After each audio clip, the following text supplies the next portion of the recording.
आज हम कुछ ऐसी प्राचीन कहानियों में उतरेंगे जो आस्था और कर्म के रिश्ते पर एक बहुत ही गहरा सवाल खड़ा करती हैं। एक ऐसा सवाल जो शायद हम सब ने कभी ना कभी सोचा होगा। ये सुनने में थोड़ा अजीब लगता है ना कि जो भगवान पर सबसे ज्यादा भरोसा करते हैं उन्हीं की जिंदगी में सबसे ज्यादा मुश्किलें क्यों आती हैं। तो चलिए आज इसी पहेली को सुलझाने की कोशिश करते हैं। इन कहानियों का जो किरदार है उसे भक्त कह सकते हैं। अब सोचिए, एक ऐसा इंसान जिसकी आस्था में कोई कमी नहीं, दिन रात भगवान शिव की पूजा, पर जिंदगी में सिर्फ गरीबी, बीमारी और भुखमरी। प्रार्थनाएं तो सच्ची हैं, पर लगता है जैसे कोई सुन ही नहीं रहा। और कहानी की असली शुरुआत यहीं से होती है। तो अब आता है कहानी का पहला पड़ाव, वो मोड़ जहां भक्त की आस्था की परीक्षा होनी है। लेकिन ये परीक्षा शब्दों की नहीं है, पूजा पाठ की नहीं, ये परीक्षा है असली कर्म की। और यहां एक बहुत ही दिलचस्प बात सामने आती है। देखिए, परीक्षा का तरीका कितना अनोखा है।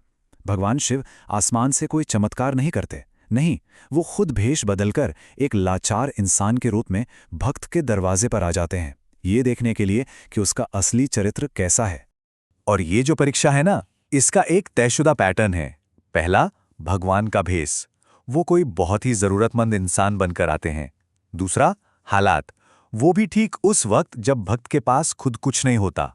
और तीसरा, वो असली इम्तिहान, जब उनसे कुछ ऐसा मांगा जाता है जहां एक तरफ उनकी अपनी मजबूरी होती है और दूसरी तरफ किसी और के लिए दया।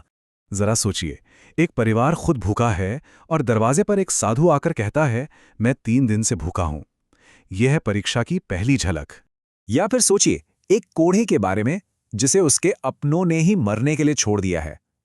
ये रूप ही ऐसे हैं कि किसी का भी दिल पिघल जाए। और यही तो इस परीक्षा का असली मकसद है। अब कहानी उस मोड़ पर पहुंचती है जो सबसे अहम है, सबसे मुश्किल, जहां भक्त को एक ऐसा फैसला लेना है जो लगभग नामुमकिन सा लगता है। और ये दुविधा सच में दिल दहला देने वाली है। एक तरफ अपना परिवार है जो खुद जिंदगी और मौत से जूझ रहा है, और दूसरी तरफ एक अनजान जरूरतमंद। ये कोई आसान चुनाव नहीं है, इसका बोझ पहाड़ जितना भारी है। ये सिर्फ चुनाव नहीं है, ये सीधे सीधे आत्म बलिदान है। सोच कर देखिए, घर में रोटी का आखिरी टुकड़ा है और वो किसी और को दे दिया। पत्नी या पति मर रहा है और उसकी इकलौती दवा एक अजनबी को सौंप दी। तूफान से बचने के लिए एक ही छत है और वो भी किसी और को दे दी, भले ही खुद बाहर भीगना पड़े। हर फैसले में एक बहुत बड़ा त्याग है। और यहां भक्त के मन की बात साफ हो जाती है। वो सोचते हैं, हां, हम भूखे हैं, पर ये इंसान तो हमसे भी ज्यादा भूखा है। हमारा पहला फर्ज इसे खिलाना है। मतलब अपनी जरूरत से पहले दूसरे की जरूरत। यही तो सच्ची निस्वार्थता है। और ये है आस्था का शिखर, जब भक्त अपनी पत्नी की जिंदगी भगवान के हाथों में सौंपकर उस दवा को किसी और को दे देता है। ये एक ऐसा भरोसा है जो किसी भी तर्क या दलील से बहुत ऊपर है।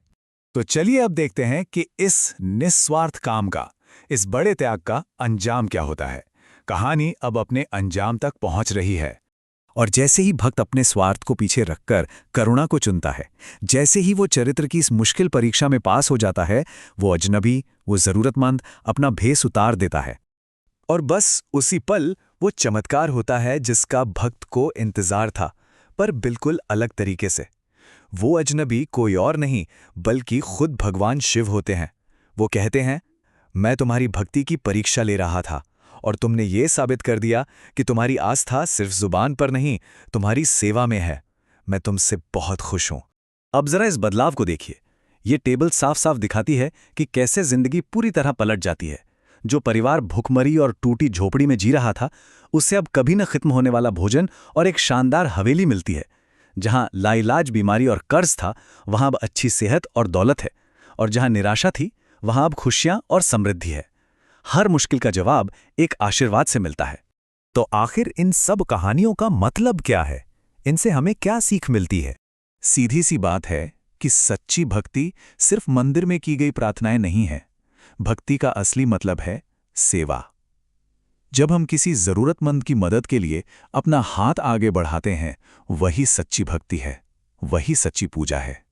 और जाते जाते भगवान शिव का ये संदेश सिर्फ उस भक्त के लिए नहीं था, ये हम सब के लिए है कि तुम्हारे दुख के दिन अब खत्म हो गए, पर गरीबों और जरूरतमंदों की मदद करना कभी मत छोड़ना। मतलब आशीर्वाद के साथ एक जिम्मेदारी भी आती है, हमेशा दिल में दया बनाए रखने की। और ये कहानियां हमें इसी एक सवाल के साथ छोड़ जाती हैं कि हमारी अपनी जिंदगी में ईश्वर किस रूप में छिपे हो सकते हैं। कौन जाने, हमारे आसपास ही कोई जरूरतमंद हो जो असल में हमारी इंसानियत और हमारी करुणा की परीक्षा ले रहा हो। ये सोचने वाली बात है।